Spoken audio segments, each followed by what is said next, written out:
İndiki bitmiş zaman forması, Present Perfect 2, Unit 8, 8-ci dərs.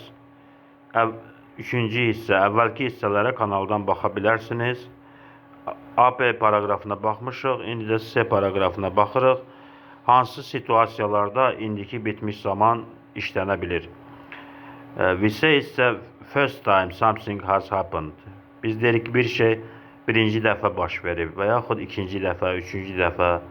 For example, misal üçün, Don is having a driving lesson. Don sürücülük dərsi var. It's his first lesson. Bu onun birinci dərsidir. We can say, biz deyə bilərik. It's the first time he has driven a car. Birinci dəfədir ki, o maşın sürüb. O və yaxud deyə bilərik ki, he hasn't driven a car before.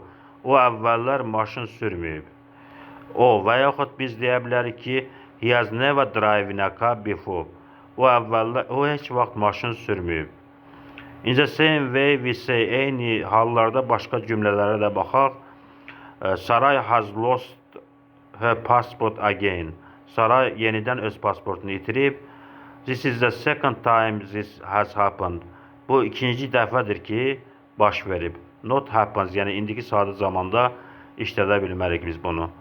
Və yaxud başqa bir cümləyə baxaq.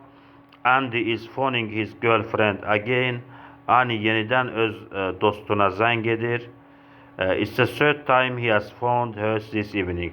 Bu üçüncü dəfədir ki, bu axşam Annie ona zəng edib.